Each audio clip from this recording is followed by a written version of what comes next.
Welcome to the Connected Leaders Academy virtual conference designed to reshape your vision of transformation. As we navigate the evolving business landscape, our speakers will unveil innovative strategies to manage and initiate change. Prepare to adapt, innovate, and lead, ensuring your role in this transformative era. Picture a bridge. On one side, you have a person with a need, with a desire, with a dream.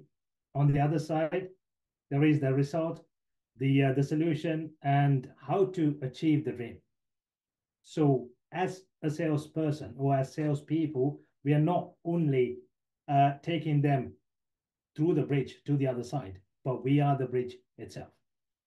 So in this, I'm going to take you through some stories, 10 stories, and I'm going to show you how we changed from selling perspective to a serving perspective and tenfolded our sales revenue, as well as how we increased the number of closing and the closing percentage. First, let me come up with, imagine you have some apples. You have a big basket of apples, and you want to sell these apples today. So there are two ways of looking at this.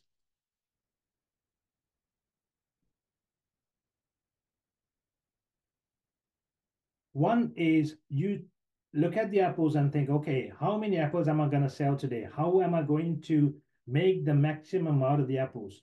Or how am I going to maximize my profits? That's by looking at us and our products and services.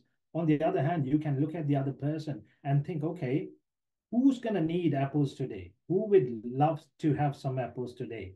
How would I find these people and give them these apples? Can you see the difference? In the first instance, what we're trying to do is push the apples to someone, anyone who's in front of you, and trying to make a sale. And that way, some people might not like it. Some people might not enjoy it. On the other hand, the second example is we are looking for people who are needing the apples, who are looking for apples, who needs them. And then we are serving them. We are giving it to them. So we don't have a problem. They will love the apples. They don't have a problem with paying because they were looking for it. So it's a totally different scenario. So that's one thing. When we go, imagine you're a gardener. You have so many different plants and you are watering them, and you water them in the same manner. It doesn't matter whether it's a tall a plant or a small plant, you water the same way. What will happen? Some will drown, some will wilt. Why? Because some needs a lot of water, some needs a little bit of water. So you have to look at the plants and water them accordingly. Similarly, when a prospect comes to you, when a client comes to you, you need to look at what they need and serve accordingly, provide what they need accordingly, rather than saying, okay, these are the packages that we have. We have 3 packages. Would you like to buy this one or the second one or the third one? That doesn't serve that person, because that person might not even need any of these ones. Or that person might need a variation of the second package. So you need to look and see what they need. You need to understand, you need to listen to the person in front of you in order to understand what they need and then serve them with what they need. That way, they will be like, oh, this person is listening to me. This person is caring about me. This person understands my problems. And this person will serve me that way. So they will have some trust on you and they are more likely to convert that way. We have a lot of friends. They don't contact you when they need something, if it's a good friend, right? If you have a good friend, that person will contact you to see how you're doing, to see if you're well, to see if your family is well. They will contact you from time to time, what's going on. So that's the type of relationship you need with your clients. You don't just contact them to close them and make a sale, a quick sale. No, that's not the way. You build a relationship with these people because these people might become clients at a later stage. It could be tomorrow, it could be in a month's time, it could be in 6 months' time. So that's why you need to contact them and see where they are. I contacted a client a few weeks ago, and the client was like, "Okay, it's time for me now." Yeah. The last time I contacted was about 3 months ago. She said, "I need to wait for about 3 months because I'm going through some tough time." So people go through some tough scenarios in life. So you need to understand their uh, perspective, their problems, and then come up with a solution that suits them, not just make a sale, a quick sale, and get on with it. So that's why you need to build a strong relationship, keep in touch with them. With our clients, we send cards for their birthdays, for New Year, for Christmas, when we hear, because we have weekly client calls. So my team lets me know, okay, this client is not feeling well. Then we send a get well soon card, and they're so happy to get that. It's a personalized handwritten card from London. I send it. I sign it. I handwrite it and send it. So they're like, oh, this person sent me a card. Not even my family members sent me a card. So that's the kind of relationship you need to have with your clients. Imagine you go to a doctor with some sort of illness, say a stomachache, and you explain to, before you explain, actually, the doctor goes, okay, this is what you need, take this, and you'll be fine. How would you feel? What would you think? Oh, this guy's crazy, right? So you want the doctor to listen to you and understand your problem very clearly before he or she prescribes something. Why is that? Because you want the person in front of you to know what you have, what you're going through, what your pains are.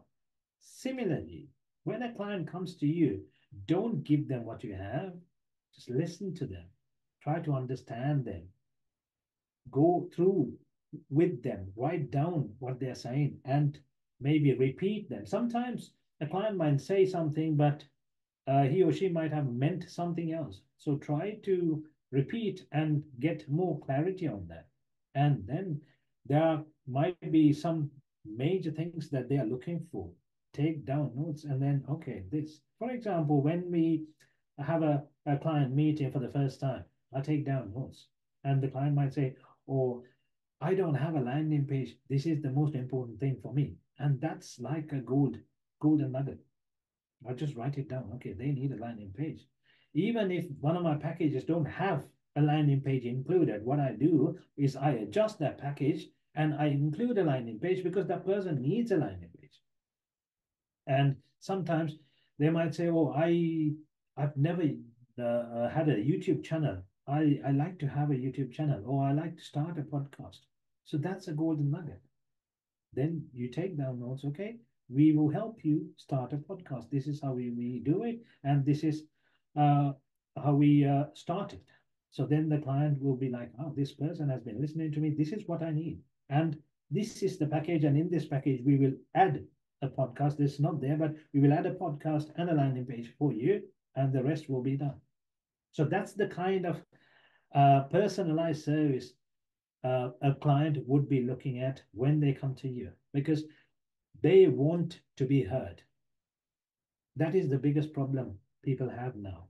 When people like to talk, but no one likes to listen, when they come across someone that likes to listen and even repeat in the same words they said, they'll be like, wow, this person is actually listening.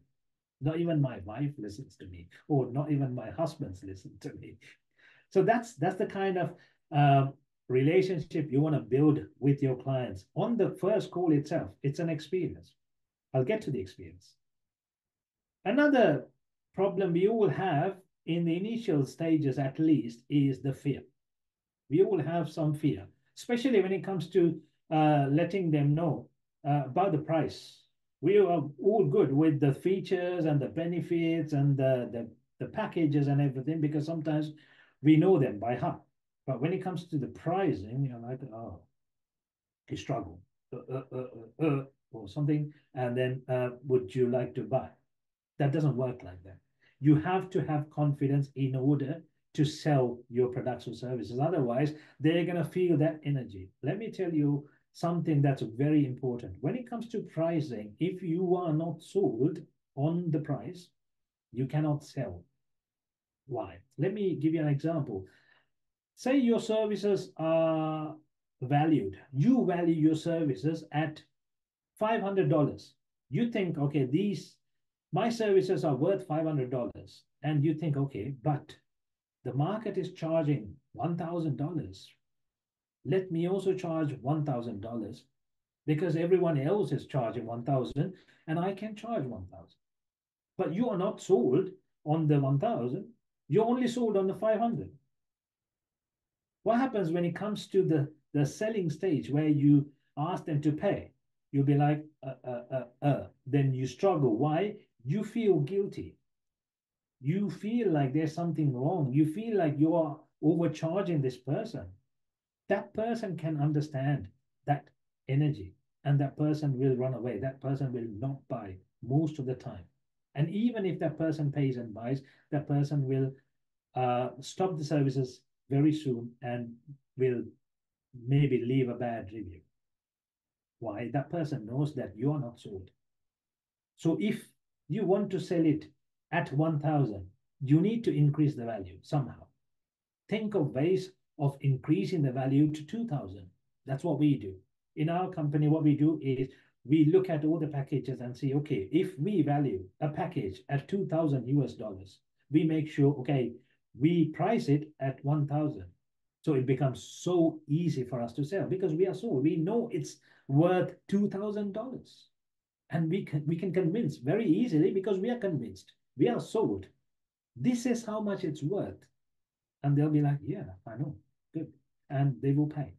We don't even ask them if they like to pay. We just say, how would you like to pay? We say, or must, or maybe, where do you want me to send the link for the payment? And it just goes very smoothly. Why? Because we are sold and make sure you are sold on your price. Otherwise, you're going to struggle. The next thing is the experience that they get. Imagine you go to a restaurant and imagine you went to a restaurant very lately and you are very sold on the restaurant, like this is the best place. Think of a restaurant that you've been to, that you got an amazing service. Is it just the food? Is it just the drinks? Maybe not. For me, it's not. And I bet it's not for most of you. Why? It's the whole experience. It's the welcoming. It's the people who are there. It's the setup. It's the atmosphere. It's the food. It's the drinks. It's everything. So when it comes to serving your clients, think about the whole picture, the welcoming, how you treat them, how you greet them, how you listen to them, how you understand them. Everything matters. Even the culture that you are maintaining in your company, the attitude that you maintain on the call, all these matter. So think about it as a big experience that you're giving. Make them a wow experience so that they won't go. They will want to have more of that experience. They will want to enjoy more and they will come back. So that's the kind of experience you want to give to your clients so they will stick with you. They won't leave you. I have clients who came on the first week of January on a call with me and said, okay, this year my goal is to bring you or refer you 10 more clients. I'm like, wow, this is good. Why? It's because of the experience they receive. They want others to experience the same, like how you would tell others about the restaurant. That's how important that is. So give them a wow experience. There are clients who cried in front of me saying, this is amazing. I was looking for someone like you. I was looking for a team like yours. So this is the kind of experience you need to give. Moving on, imagine a teacher hands you a book, a math book, and says, figure it out. How would you feel? You're confused, like, would you like that? No, you wouldn't know. You would be like, what's going on? You are a teacher when it comes to your business. Your clients are the students. They come to you to get a solution, to get the answer. So you need to educate them. You need to tell them how you get them to where they want to go. That's how you guide them. That's the way to take them. So, for example, when they come to me for our packages, we have different types of packages. For example, one package has a 10 calls guaranteed package. There's a 20 calls guaranteed package. There's a 50 calls guaranteed package. But if I say, oh, we will book you 50 calls guaranteed, what would they think? They'll be lost. They wouldn't know how we achieve results. We need to take them through to show them this is how we do it. So they get the answer, they get to know how we do it, and it makes sense to them. So what we do is, this is what we do. We allocate a full-time person or a full two people for your business.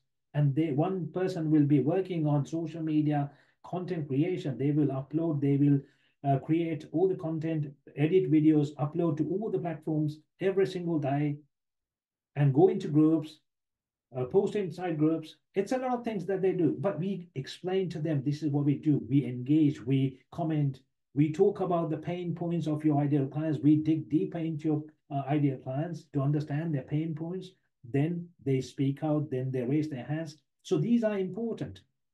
Why? Because unless we prove to them the way we do, they're going to be lost. But that's not the only thing. We say, okay, now we engage. We don't just book calls from there. We give more and more value. We build the trust on behalf of you. And then we ask them for if they need more or if they have any questions. Once they are settled, once they are connected, once we have built the trust and connection, then we ask them for calls.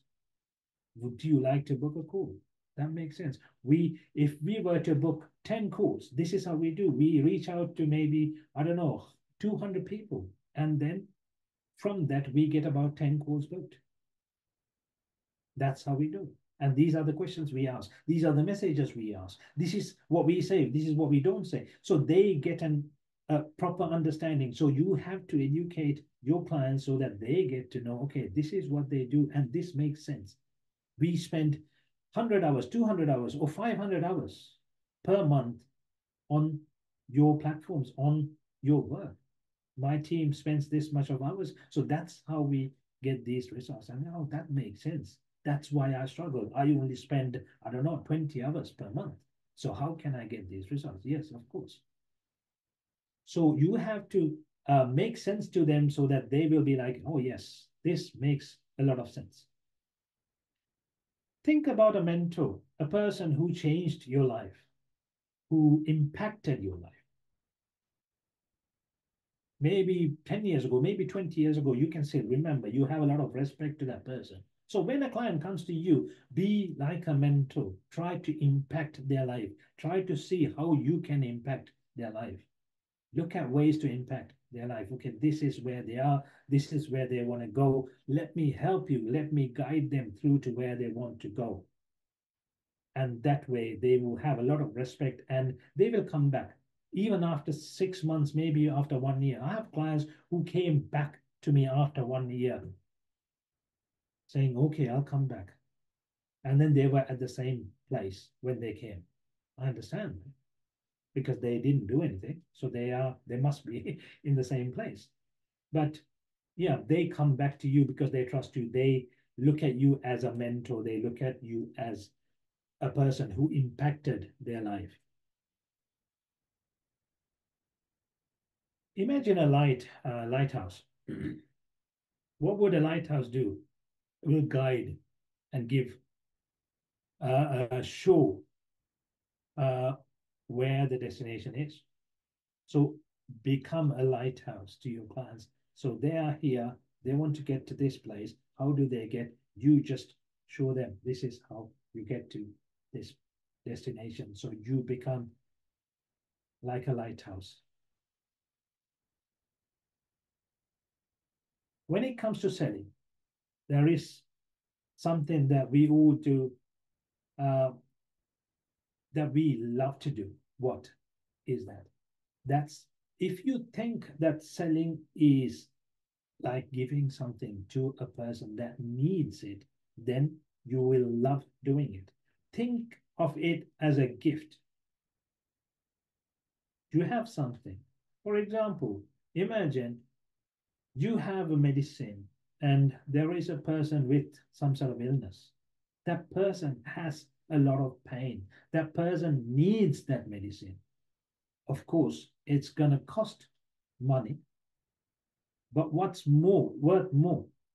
Is it the cost, or is it this person's life, or is it this person's struggle? It's not the money. The struggle is worth more than the money, right? So that person will pay any amount to get that medicine. So if you have the medicine, what would you do? You would get that person to buy the medicine. You will push that person to buy the medicine because you know they need it. You need to feel like that. When you feel like that, you close more. Don't just give up because the person says, oh, I can't afford it. Sometimes they say, I can't afford it. Just for the sake of saying, they say, oh, it's not the right time. I have to think about it. I have to ask my husband. I have to ask my wife. But if you look at it like a gift, if you see that this person really needs it and you have this and you know it's going to cure them, would you let them wait? Or would you somehow push them to buy? So this is the mindset you need to get into in the next level. Because sometimes, yes, we can understand, okay, we are serving, we are trying to help, but we don't want to feel like we are pushing it. No, that's when we think about us. Now we don't think about us. Our focus is not about us. Our focus is towards the person in front of you. Why do people struggle when it comes to doing videos or lives? Because they think about them. They don't think about the person in front of them. If they are focused more on the person who's in front of them, they wouldn't care about how they look like, what they're wearing. They would be like, yes, I need to tell them.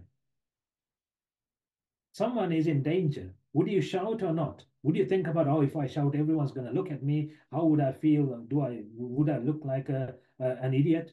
No, you wouldn't bother. That person is in danger. You would shout, scream to stop that person, to save that person. It's the same thing in sales. If you feel like that person needs it, you need to somehow give it to that person. You need to have that inside you. You are looking at that person. You are trying to help that person. You are trying to give them a gift. Make sure what you're providing, your service, is like a gift. Make sure you include whatever you can to make them feel like a gift. Include more if you can. We do that most of the time. What we do is after the sale, I just add another bonus to make them feel better, to make them feel like, I've made a good decision. These are ways how you can make them feel a lot better afterwards. So make sure you do the best you can and keep doing the best and take care of the clients, take care of them, ask them questions, see where they are, see if you can do anything more to improve. This way, your clients will feel how much you care about them and they will not leave you. They will bring other clients to you. They will refer people to you and they will love you and they will keep paying and they wouldn't bother about the payments. They just want to stick with you. That's the kind of atmosphere you want to create for your business. I hope you learned something today and I hope you will go tenfold with this. Thank you for participating in today's enlightening session. As we transition to our next expert, remember that each strategy and insight is a step toward becoming a transformative leader in your field. Visit connectedleadersacademy.com to stay engaged and informed. The journey of change is ongoing. Let's move forward together.